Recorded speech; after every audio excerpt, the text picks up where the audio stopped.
Hello, Tanse, Atlanite, Ani, Bonjour. Welcome back to Our Shared Politics. My name is Nova. I am a settler on Turtle Island. I created this podcast to really showcase socialism instead of just pursuing the Red Scare blindly, which just in turn pushes people further apart. I wish to express acknowledgement that I am on Treaty 8 territory, home to the Tetskani, Deneza, Nahiawak, Soto, and BC Métis. It is essential I recognize all First Nations, Métis, and Inuit, both status and non-status, as the guardians of these lands. As a non-Indigenous person, I play a role as a treaty partner being represented by the government. My pronouns are she, her, but I also accept they, them, and I fall under the 2S LGBTQIA+ umbrella. I say these things at the top of every episode so that you are able to make your decision on how safe of a person I am. The enemy is not the one who is facing you with a sword in hand. That's the opponent. The enemy is the one behind you with a knife in your back. Is a quote by the revolutionary that we're going to be talking about today. Or I guess I'll be talking and you'll be listening eventually. Seeing as how right now I've only really got a handful of listeners, I'm pretty sure the majority of those are family members. So anyways, today I'm going to pivot a bit and we're going to focus entirely on socialism and what one man can do for a nation. I'm going to be discussing Thomas Sankara, the president of Burkina Faso, from August 4th, 1983 until October 15th, 1987. In just those few short years, Thomas Sankara was able to change Burkina Faso for the better, and he was able to instill an idea in his nation and continent as a whole. To get a better idea of how Thomas Sankara came to be a Marxist revolutionary, we must first understand Burkina Faso, or French Upper Volta, as it had been known after the scramble for Africa that first began in the late 1890s. As you probably figured out from the name, the French colonized Burkina Faso, along with Mauritania, Senegal, Mali, Guinea, Côte d'Ivoire, Benin, and Niger, making up French West Africa, which lasted from 1895 until 1958. We're going to quickly run through that timeline up until 1983 before diving deeper on exactly where Thomas Sankara fits in. So the language of colonial administration and schooling became French right from day one. The indigenous population was highly discriminated against. French West African children were not allowed to ride bicycles or pick fruit from trees, privileges which were reserved for the children of colonists. Violating these regulations could land your parents in jail. So, 20 years later, between 1915 and 1917, 20 years after the first start in 1895, so in 1915 and between 1915 and 1917, the districts in the western part of what is now Burkina Faso and the bordering eastern fringe of Mali became the stage of one of the most important armed oppositions to colonial government, the Volta Bani War. The Volta Bani War was an anti-colonial rebellion which, at its height in 1916, the rebels were able to muster from anywhere from 15,000 to 20,000 men and fought on several fronts. After about a year and several setbacks, the French army was unfortunately able to defeat the insurgents, and they jailed or executed their leaders, but resistance did continue until 1917. The war first started after the 1915 rainy season, when a group of representatives from around a dozen villages gathered at Bona, where they decided to take up arms against the French occupiers. This took place in the context of World War I and introduction of conscription for the French army. There was also widespread optimism that the colonial government could be beaten at this moment of weakness. The Volta Bani War is one of the most significant armed oppositions to colonial government anywhere in Africa. It was the main reason for the creation of the colony of Haute Volta, or French Upper Volta, now Burkina Faso, after World War I by splitting off 7 districts from the large colony of Haute-Senegal and Niger. The French government finally suppressed the movement, but after suffering defeats. It also had to organize its largest expeditionary force of its colonial history to send into the country to suppress the insurrection. French Upper Volta, as it was still called obviously, finally gained their independence from France on August 5th of 1960. The first president, Maurice Yamiago, was the leader of the Voltaic Democratic Union, or the UDV. The 1960 Constitution provided for election by universal suffrage of a president and a National Assembly for 5-year terms. However, soon after coming to power, Yamiogo banned all political parties other than the UDV. The government lasted until 1966. After much unrest, including mass demonstration and strikes by students, labor unions, and civil servants, the military intervened, which led to their first coup d'etat in 1966. The military deposed Yamiogo, suspended the constitution, dissolved the National Assembly, and placed Lieutenant Colonel Sangoule Lamizana at the head of the government of senior army officers. The army remained in power for 4 years. On June 14th of 1976, the Voltans ratified a new constitution that established a 4-year transition period toward complete civilian rule. Lamizana remained in power throughout the 1970s as president of military or mixed civil-military governments. Lamizana's rule coincided with the beginning of the Sahel drought and famine, which had a devastating impact on Upper Volta and neighboring countries. After conflict over the 1976 Constitution, a new constitution was then written and approved in 1977. Lamizana was re-elected by open elections in 1978. So, Lamizana's government faced problems with the country's traditionally powerful trade unions, and on November 25th of 1980, Colonel Sai Zerbo, I am so sorry if I'm butchering any of these, Colonel Sai Zerbo overthrew President Lamizana in a bloodless coup. Colonel Zerbo established the Military Committee of Recovery for National Progress as the supreme governmental authority, thus eradicating the newly made 1977 Constitution. Colonel Zerbo also encountered resistance from trade unions and himself was overthrown just 2 years later by Major Dr. Jean-Baptiste Ouedraogo and the Council of Popular Salvation, CSP, in the 1982 Upper Voltan coup d'etat. The CSP continued to ban political parties and organizations, yet promised a transition to civilian rule and a new constitution. Infighting developed between the right and left factions of the CSP. The leader of the leftists, Captain Thomas Sankara, was appointed prime minister in January 1983, but was subsequently placed under house arrest. Efforts to free him, led by Captain Blaise Compaoré, resulted in yet another military coup d'etat on August 4th, 1983, which, if you remember, is the day that Thomas took office as president.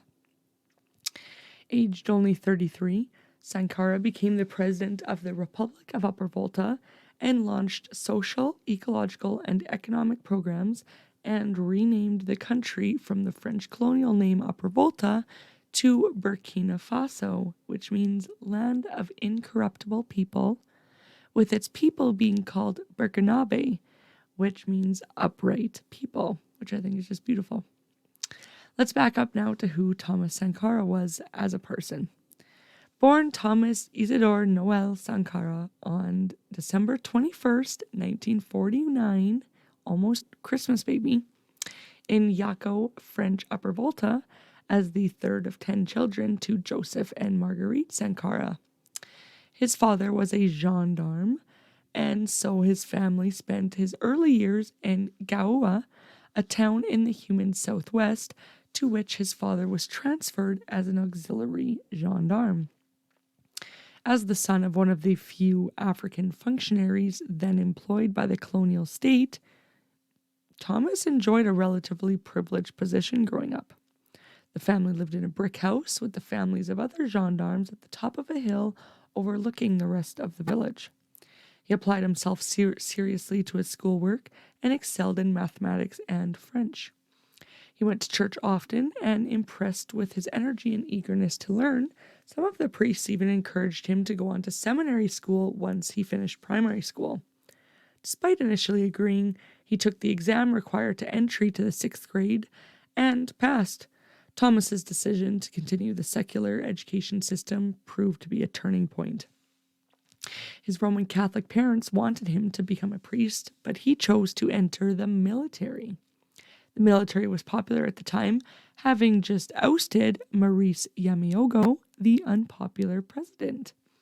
It was also seen by young intellectuals as a national institution that might potentially help to discipline the inefficient and corrupt bureaucracy, counterbalance the inordinate influence of traditional chiefs, and generally help modernize the country.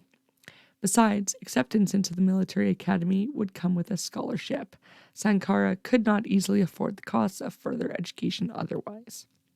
He took the entrance exam and passed. He entered the military academy in Ouagadougou with the academy's first intake of 1966 at the age of 17. While there, he witnessed the first coup d'etat that we talked about in Upper Volta, led by Lieutenant Colonel Sangoule Lamazana. The training officers, while in the academy in Ouagadougou, were taught by civilian professors in the social sciences. Adama Touré, who taught history and geography and was well known for having progressive ideas, even though he maybe didn't share them publicly, was the academic director at the time. He invited a few of his brightest and most political students, among them Sankara, to join informal discussions about imperialism, neocolonialism, socialism and communism, the Soviet and Chinese revolutions, the liberation movements in Africa, and similar topics outside the classroom. This was the first time Sankara was systematically exposed to a revolutionary perspective on Upper Volta and the world. Aside from his academic and extracurricular political activities, he also enjoyed music and played the guitar rather well. In 1970, 20-year-old Sankara went on to further military studies at a military academy in Madagascar, from which he graduated as a junior officer in 1973. While at this academy, the range of instructions went beyond standard military subjects, which allowed Sankara to study agriculture, including how to raise crop yields and better the lives of farmers, themes which he later took up in his own administration and country. During that period, he read profusely on history and military strategy, and first read the works of Karl Marx and Vladimir Lenin, which profoundly influenced his political views for the rest of his life, thus acquiring the concepts and analytical tools that he would later use in his reinterpretation of Burkinabe political history. Returning to Upper Volta in 1972, he fought in a border war between Upper Volta and Mali by 1974.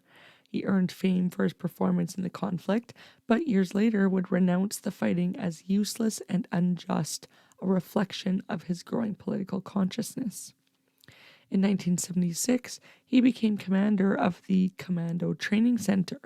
In that same year, he met Blaise Compaoré in Morocco. During the presidency of Colonel Zerbo,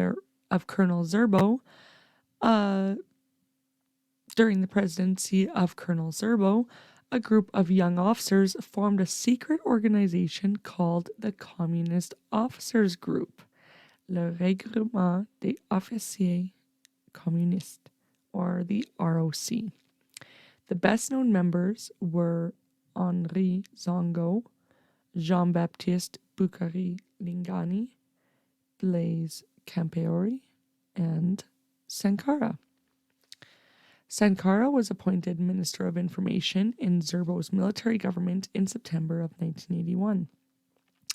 Sankara differentiated himself from other government officials in many ways, such as biking to work every day instead of driving a car.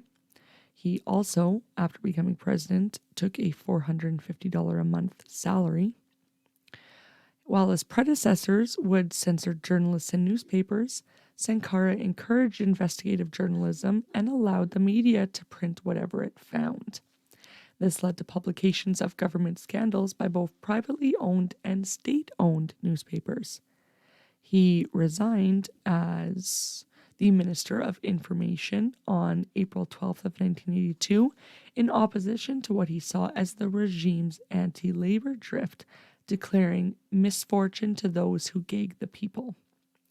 After the next coup brought to power Major Jean-Baptiste Ouedraogo, Sankara became prime minister in January 1983, but he was then dismissed in May that year. In between those 4 months, Sankara pushed Ouedraogo's regime for more progressive reforms. Sankara was then arrested after the French president's African Affairs advisor, Guy Pen, met with Colonel Yorien Some. Henri Zongo and Jean-Baptiste Boukhari Lingani were also placed under arrest. The decision to arrest Sankara proved to be very unpopular with the younger officers in the military regime, and his imprisonment created enough momentum for his friend Blaise Compaoré to lead another coup. This coup d'etat was supported by Libya, which was at the time on the verge of war with France in Chad. So, when Sankara assumed power on August 4th, he named the leadership of the country the Council of the Revolution. This was a way for Sankara to signal that he was going to try for political and social change. The CNR, as the group was called, composed of both civilians and soldiers, all ordinary people. But the member count was secret due to security reasons and only known to Sankara and others in his inner circle. The CNR met regularly to talk about important plans and decisions for the country. They helped give advice and direction to the government's actions. They voted on suggestions and decisions from government's officials. The decision-making was entirely collective. On even some occasions, proposals favored by Sankara himself were overruled, which is how it should be. Sankara's first priorities after taking office were feeding, housing, and giving medical care to his people who desperately needed it. Sankara launched a mass vaccination program in an attempt to eradicate polio, meningitis, and measles, which, seeing as how in 2024 Canada is dealing with measles outbreaks, really shows our fucking privilege in not being anywhere close to measles anymore. We don't understand the impact that polio, meningitis, and measles has because we have the privilege of having had our vaccines from the time they were available, and now we don't have those diseases. And now a bunch of privileged anti-vaxxers are single-handedly bringing back these eradicated child diseases. Measles was never eradicated. Polio, we might see an uptake in polio again because of anti-vaxxers. Thanks, freedom fighters. So from 1983 to 1985, 2 million Burkinabe were vaccinated. I wish. Prior to Sankara's presidency, infant mortality in Burkina Faso was about 20.8%, during which his presidency it fell to 14.5%. Sankara's administration was also the first African government to publicly recognize the AIDS epidemic as a major threat in Africa. He was just ahead of his time. He understood these things. He knew what he needed to do for his people. Large-scale housing and infrastructure projects were also undertaken. Brick factories were created to help build houses in an effort to end urban slums. In an attempt to fight deforestation, the People's Harvest of Forest Nurseries was created to supply 7,000 village nurseries, as well as organizing the planting of several million trees. It was like 15 million trees in 15 months he was able to plant. Just wild. All regions of the country were soon connected by a vast road and rail building program. Over 700 kilometers of rail was laid by Burkinabe people to facilitate manganese extraction in the Battle of the Rails without any foreign aid or outside money. These programs were an attempt to prove that African countries could be prosperous without foreign help or aid. He was strongly against the IMF and the World Bank, saying, "Debt is a cleverly managed reconquest of Africa. It is a reconquest that turns each one of us into a financial slave. He who feeds you controls you." Sankara also launched education programs to help combat the country's 90% illiteracy rate. These programs saw great success. The literacy rate went from 13% in 1983 to 73% in 1987, a 60% leap in under half a decade. Shortly after attaining power, Sankara constructed a system of courts known as the Popular Revolutionary Tribunal. The courts were created originally to try former government officials in a straightforward way so the average Burkinabe could participate in or oversee trials of enemies of the revolution. They placed defendants on trial for corruption, tax evasion, or counter-revolutionary activity.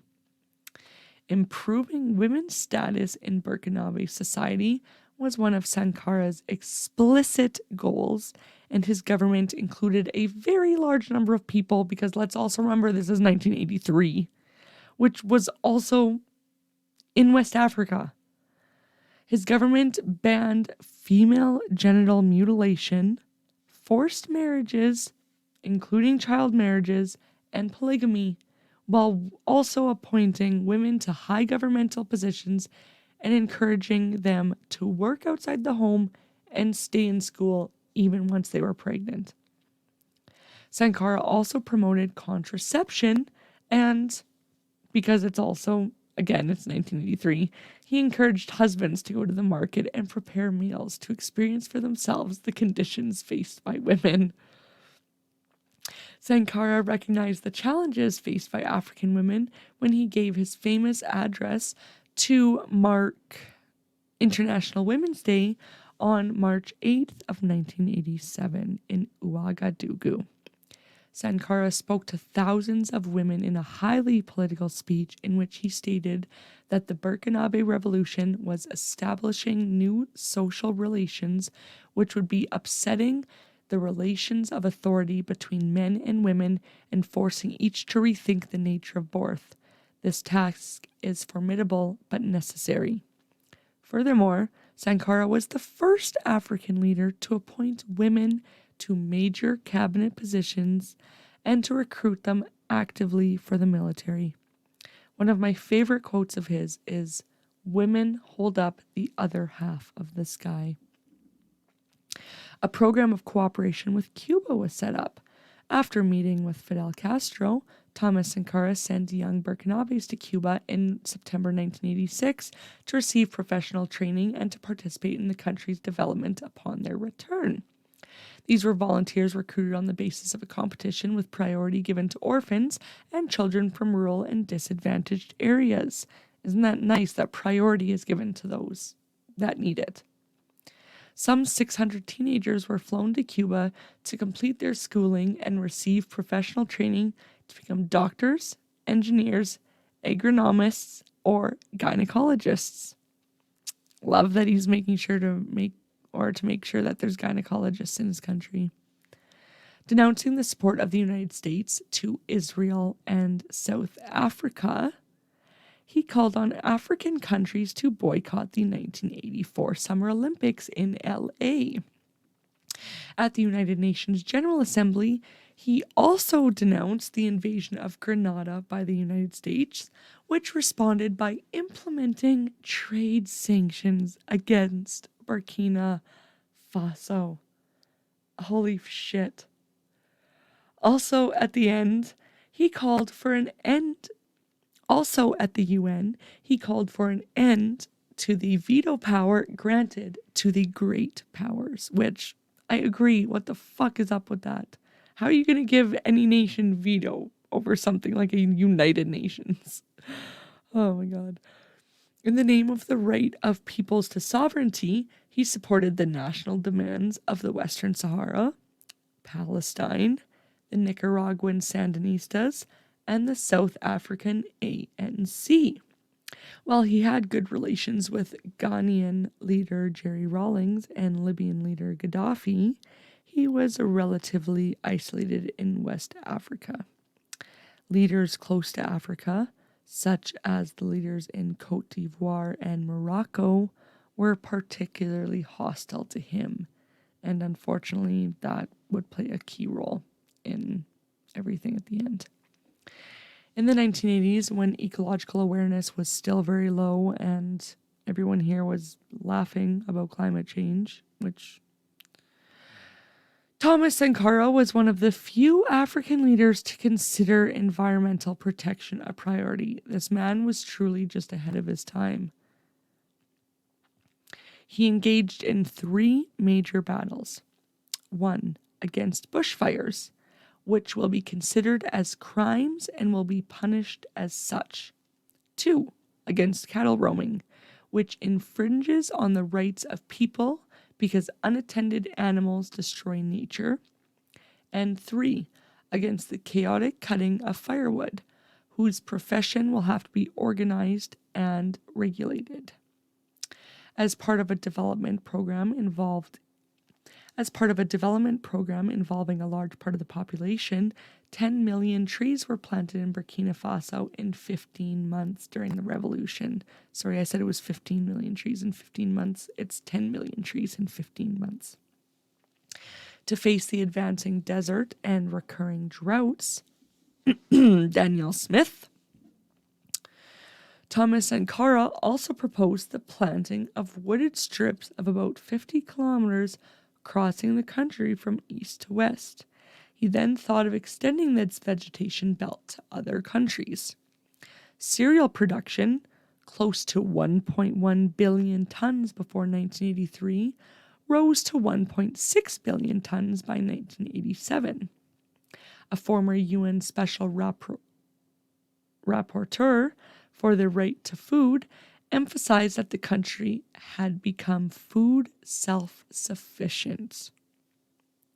He thought he had found a forum to sell his crusade at with the July 1987 summit of the Organization of African Unity, where he again tried to persuade the heads of state of other African nations to act collectively and not pay their financial debts to their former colonizers, saying, "The origins of debt go back to colonialism's origins.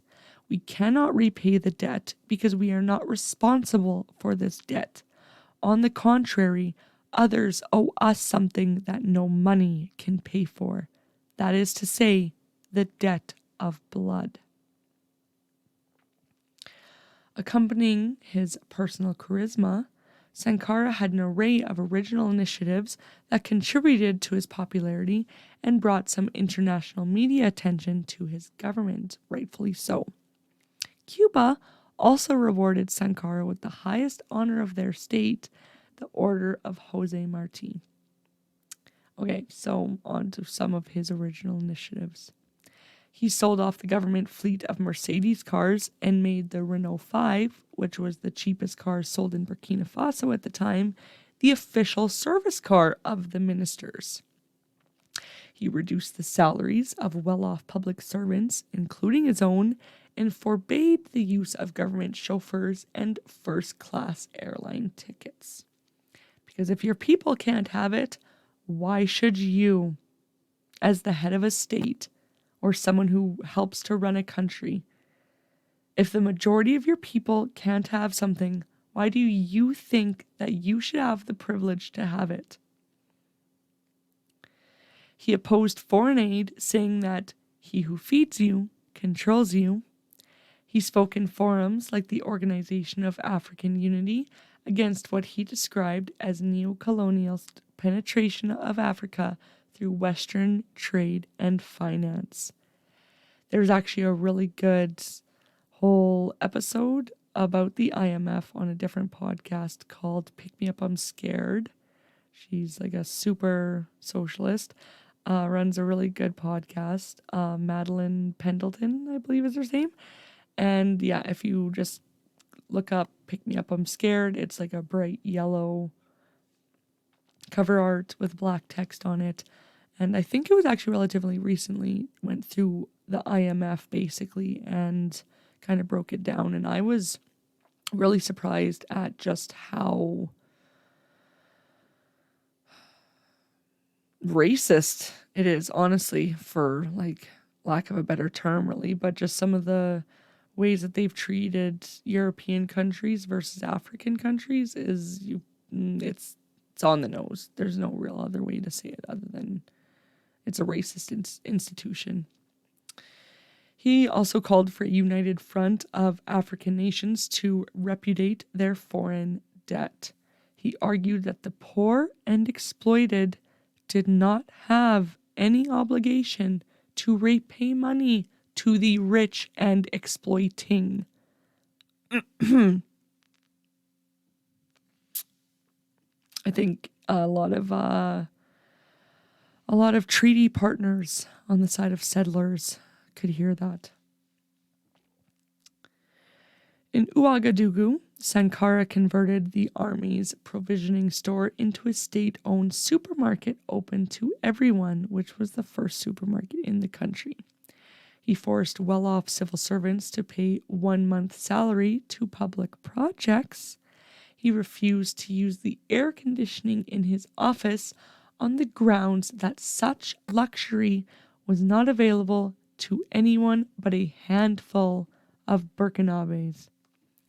As president, he lowered his salary to $450 a month and limited his possessions to a car, 4 bikes, 3 guitars, a refrigerator, and a broken freezer. The coat of arms of Burkina Faso under Sankara from 1984 until 1987, featured a crossed mattock, which is basically kind of like a pickaxe, except it's got a horizontal axe head and a vertical axe head, essentially, on it.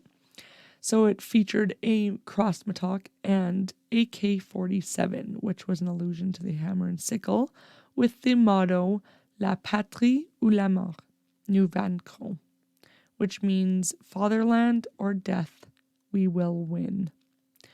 A mattock and AK-47 are also featured on the coat of arms of Mozambique, while the motto below the arms is also the current motto of Cuba, although in Spanish, sorry. He went on to require public servants to wear traditional tunic, woven from Burkinabe cotton and sewn by Burkinabe craftsmen. He was known for jogging unaccompanied through Ouagadougou in his tracksuit and posing in his tailored military fatigues with his mother-of-pearl pistol. When asked why he did not want his portrait hung in public places, as was the norm for other African leaders, he simply replied, "There are 7 million Thomas Sankaras."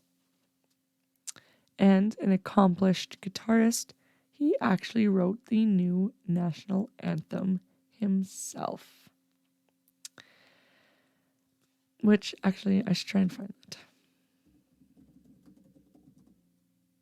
So, the national anthem was called Détanier, also known as L'hymne de la Victoire, or the Anthem of Victory, or Une seule nuit, or One Single Night.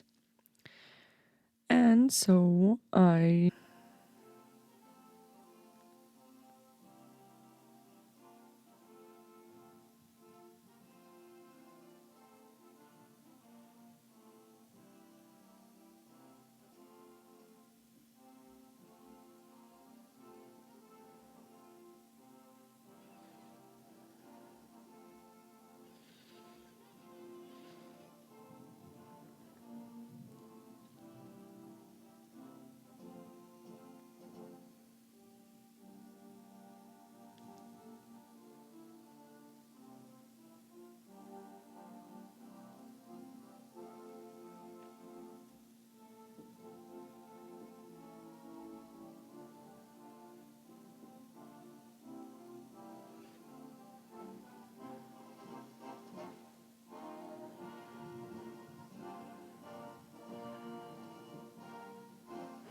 if you're watching on video, you just saw me laughing, or not really laughing, smiling there at a couple parts.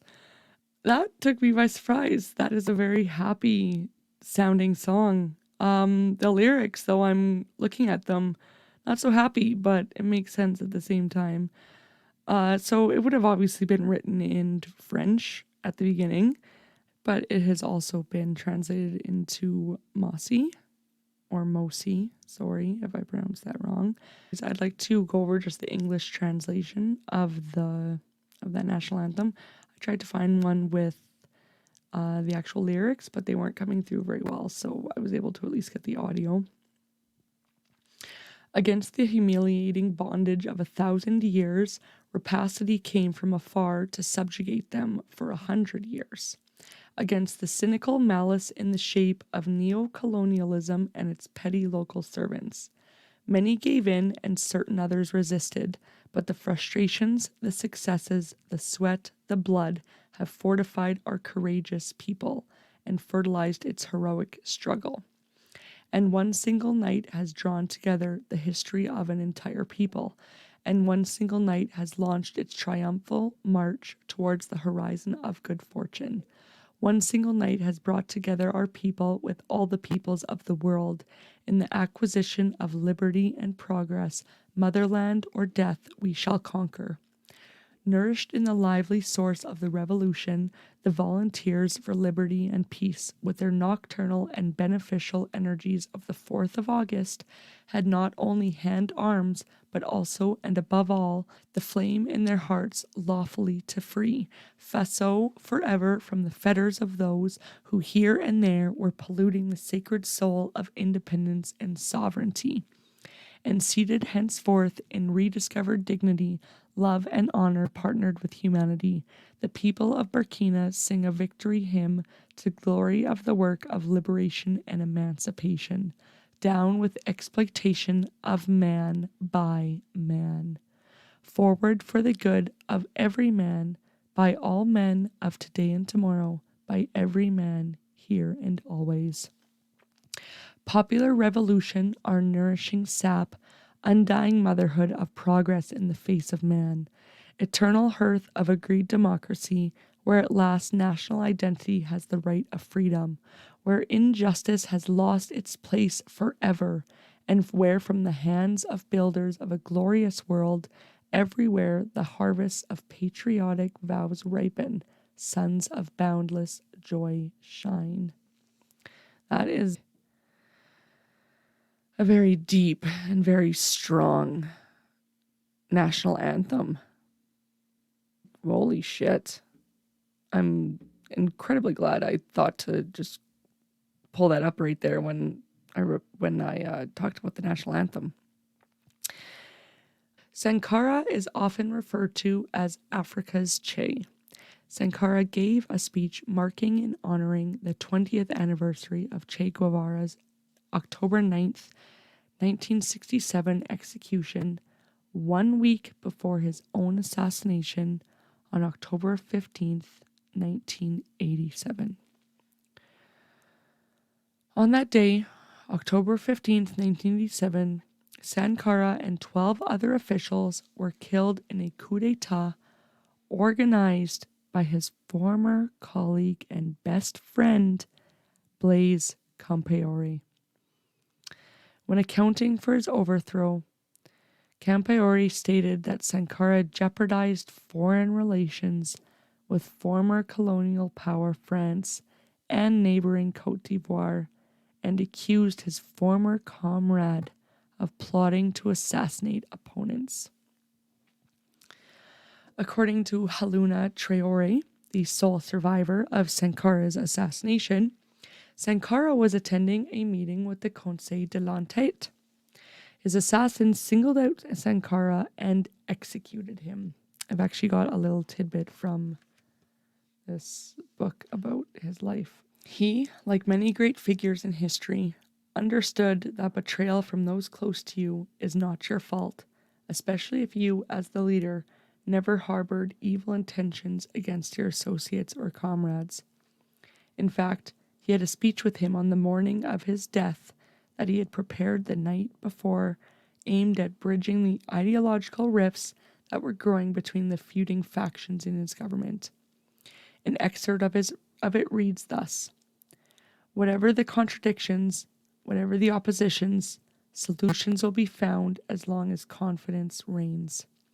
But he did not get to read that speech in the council meeting that morning because machine gun shots interrupted the proceedings just before it started, followed by shouts ordering everyone out.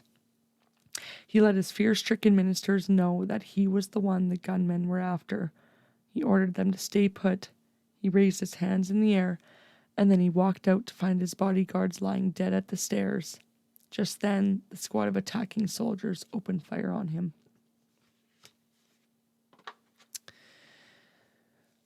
The assassins then shot at those attending the meeting, killing 12 other people. Sankara's body was riddled with bullets to the back, and he was quickly buried in an unmarked grave while his widow and 2 children fled the nation.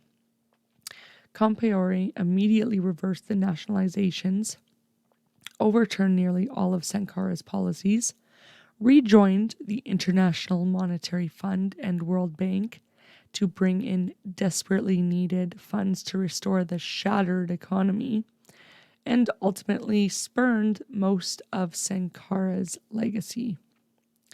Compaoré's dictatorship remained in power for 27 years until it was overthrown by protests in 2014. 20 years after his assassination, Sankara was commemorated on October 15th, 2007, in ceremonies that took place in Burkina Faso, Mali, Senegal, Niger, Tanzania, Burundi, France, Canada, and the United States. A statue of Sankara was unveiled in 2019 at the location in Ouagadougou where he was assassinated. However, due to complaints that it did not match his facial features, a new statue was then unveiled a year later. In 2023, the government of Burkina Faso formally proclaimed Sankara as a hero of the nation. In October of 2023, on the 36th anniversary of his assassination, the government changed a main road name in Ouagadougou to honor Sankara. The road in question was the Boulevard Charles de Gaulle, now known as Boulevard Capitaine Thomas Isidore Noel Sankara. Now, I don't know much about de Gaulle other than that he was a French army officer against the Nazis, but I can only guess Thomas Sankara would be happy to have taken his place. I'd like to end this with one last powerful quote by Thomas Sankara. "The enemies of a people are those who keep them in ignorance." As always, thank you for joining me today. I drop a new episode every Monday morning at midnight, so check back in next week to see what I'll be sharing with you then. So-called Canada is in a fentanyl and mental health crisis right now. Please consider picking up a free naloxone kit at your local pharmacy and do not use alone. For any Indigenous listeners out there, the Hope for Wellness helpline offers immediate culturally aware and trauma-informed help to all Indigenous people across Canada. It is available 24 hours a day, 7 days a week, in English and French, to offer immediate support and crisis intervention. While there are supports in Cree, Ojibwe, and Inuktitut, those are not available 24/7, so you may need to call in to find out the next time that a language speaker will be available. Call the toll-free helpline at 1-855-242-3310 or connect to the online chat at www.hopeforwellness.ca. And there is also the Thunderbird Wellness app that provides access to Indigenous perspectives on health and wellness, including substance abuse and mental health. Now, not that Indigenous people can't use these next resources, but they do not advertise as culturally aware or trauma informed. So, for everyone else, if you must use a loan, please keep in mind that you can call 1-888-688-6677 to contact the National Overdose Response Services to access support while using and especially using a loan. And there is the Brave, BRAVE app with a use alone timer that connects a paramedic with your location if you don't respond in the time frame. For mental health support, you can contact 988 to get contacted to a crisis responder. If you learned something new today, it would be awesome if you'd click that button and follow along for next time. Or if you'd like to contact me with feedback, you can email me at oursharedpodcast@gmail.com. Bye-bye, butterfly.